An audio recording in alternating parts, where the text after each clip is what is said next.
কালি পুলিচৰ গুলিত এজন কাৰ্বি যুৱকৰ মৃত্যু হৈছে আৰু একাংশ কাৰ্বি লোকে দোকান জুই জ্বলাই দিওঁতে দোকানৰ ভিতৰত এজন যুৱক আছিলে।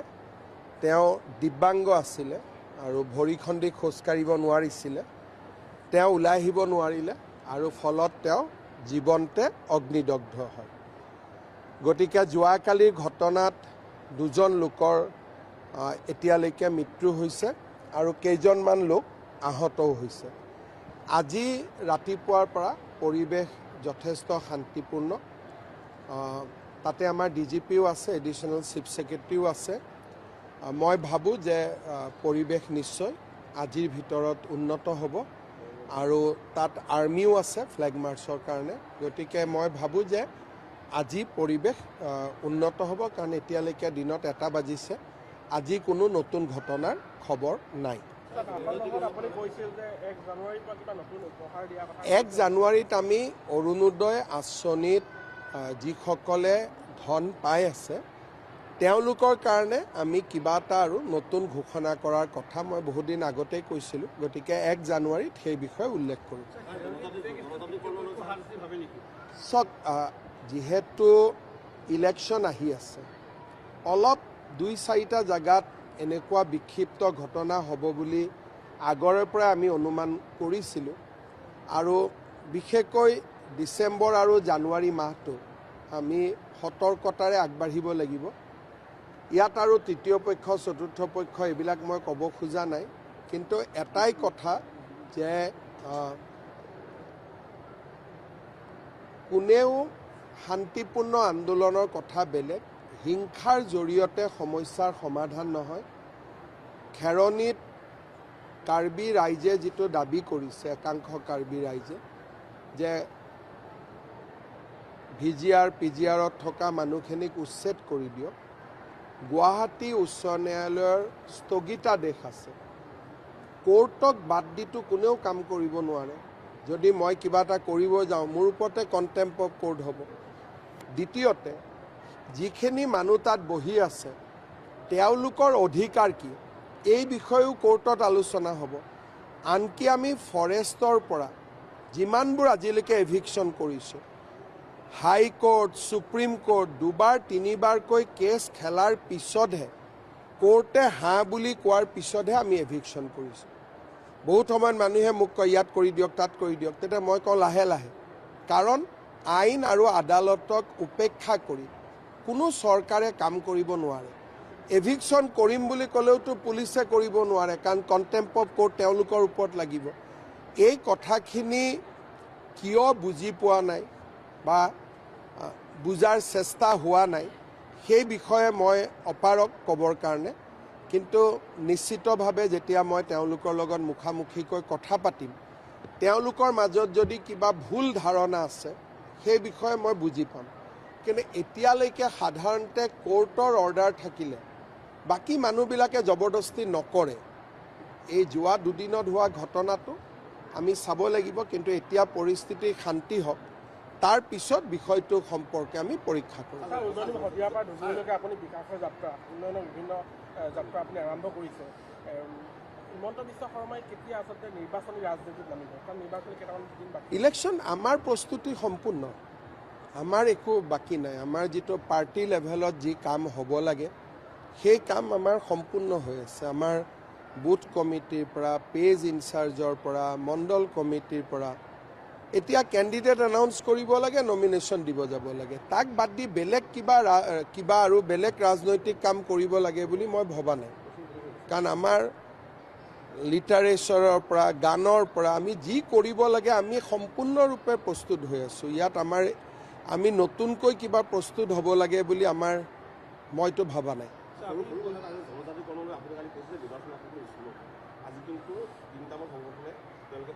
চাওক, আপোনালোকে এনেকৈ প্ৰশ্ন এটা সোধে যাতে তাত প্ৰতিক্ৰিয়া হয়, তাৰপিছত আৰু প্ৰতিক্ৰিয়া হয়। গতিকে আপোনালোকেও অসমৰ পৰিৱেশটো চাই কিছুমান প্ৰশ্ন আপোনালোকেও সুধিব নালাগে। আপোনালোকে মোৰ পৰা এটা প্ৰতিক্ৰিয়া ল'লে, লৈ আকৌ সংগঠন কেইটাক গৈ সুধিব হিমন্ত বিশ্ব শৰ্মাই এনেকৈ ক'লে, আপুনি কি ক'লে। কিন্তু গুৰিটোতো মই নহয়, গুৰিটো আপুনিহে। এইটো মোৰ ভাষণ নহয়। আপুনি মোক এটা সুধি লয়, সুধি পেলাই তাতে গৈ পেলাই পূৰাটো নকয়, আধা কয় যে হিমন্ত বিশ্ব শৰ্মাই কৈছে যে নহয় বুলি। মই কি কৈছোঁ যে প্ৰক্ৰিয়াটো দীঘলীয়া, সংসদ যাব, কেবিনেট যাব, দীঘলীয়া প্ৰক্ৰিয়া এটা, তেওঁলোকেও জানে। কিন্তু আপুনিতো মোৰ প্ৰতিক্ৰিয়া ল'ব যোৱা মানুহখিনিক এই গোটেইখিনি কথাটো কোৱা নাই। সেইকাৰণে এইটোৱে ডেঞ্জাৰ কথা। বহুত ঘটনাৰ পিছত মাৰপিট, আন্দোলন, গুলীয়াগুলীলৈকে হৈ যায়, গুৰিটো ইয়াত লুকাই থাকে যে আধা কথা প্ৰচাৰ কৰা। সেইকাৰণে মই কষ্টই পাওঁ, কিন্তু আপোনালোকক সন্তুষ্ট কৰিবৰ কাৰণে আহি উত্তৰকেইটা দিব লাগে, নহ'লে মই বহুত কষ্ট পাওঁ। কাৰণ আপোনালোকে পকাই পেলাই এনেকৈ কৈ দিয়ে, তেওঁক গৈ ক'ব হিমন্ত বিশ্ব শৰ্মাইটো নহ'ব বুলি কৈছে। মইতো নহ'ব বুলি কোৱা নাছিলোঁ, মই হ'ব বুলিহে কৈছিলোঁ, খালি হোৱাৰ প্ৰক্ৰিয়াটোৰ কথাটো কৈছিলোঁ। সেইকাৰণে পৰহিও সেইটো কামত লাগি আছে, আপুনি আজিও সেইটো কামত লাগি আছে, যাতে আজি আৰু গৈ মানুহৰ পৰা প্ৰতিক্ৰিয়া ল'ব পাৰে। কোন পেপাৰৰ বা আপুনি এনেকৈ বেয়া নাপালে? এইটোৱে গণ্ডগোল। প্ৰতিদিনৰ মালিকো এনেকুৱা, মানে কি ক'ম, বেয়া শব্দ কোৱাৰ কোনো ভাষা নাই। আলফাৰ দিনাৰ পৰাই অসম কেইখন জ্বলাই আছে। এটাইতো থিয় হৈ টিভিত জঁপিয়াই থাকে, নিজে কেতিয়াবা অকলে অকলেও আধা ঘণ্টা জঁপিয়ায়। গতিকে এইবিলাক কিয় কৰি থাকে? শান্তিত থাকিব দিয়ক না, ফূৰ্তিৰ পৰিৱেশ এটা। আপুনি কোন পেপাৰ বুলি কওঁতে চবে হাঁহি দিছে। তাৰমানে কিমান লেভেল হৈ গৈছে প্ৰতিদিনটো আপুনি ভাবক। চাই আছোঁ, পীযুষৰ লগত মই কথা পাতি আছোঁ।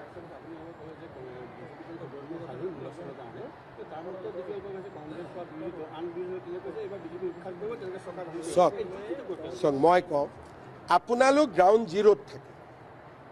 এই প্ৰশ্নটো আপোনালোকে মোক সোধক, মই বেয়া নাপাওঁ। কিন্তু গ্ৰাউণ্ড জিৰ'ত থাকি আপোনালোকে নিজে কওকচোন, বিজেপিক উৎখাত কৰিব পৰা অৱস্থাত আছে নেকি আজিৰ দিনত? নাই, বিৰোধীয়ে কৈছে। বিৰোধীক লগে লগে আপোনালোকে ক'ব লাগে যে আমিতো জানো এনেকুৱাতো পৰিৱেশ নাই। আজিৰ দিনত এই মিটিংখন মাত্ৰ শুনি আহিলে, চবকে সুধিলোঁ কাক ভোট দিব, কোনে হাত উঠালে? ইয়াৰ ভিতৰত 10% এনেই হাত উঠালে।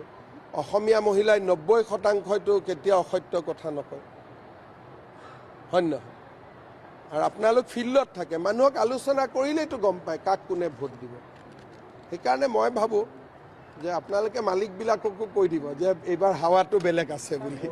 চল, হয়।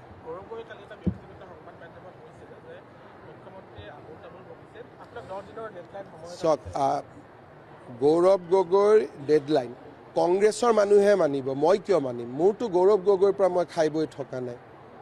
গতিকে মোৰ যেইদিনাখনেই মনত ইচ্ছা হ'ব মই সিদিনাখনেই ক'ম। গৌৰৱ গগৈৰ না মই ভাত খাইছোঁ, না মই পানী খাইছোঁ। যোনে গৌৰৱ গগৈৰ পৰা টিকট পাবলগীয়া আছে তেওঁলোকে গৌৰৱ গগৈৰ কথা শুনিব। কালি কংগ্ৰেছৰ মানুহে কিয় ক'লে যে 48খন আসন মুছলমানৰ বাবে সংৰক্ষণ হ'ব লাগে অসমত?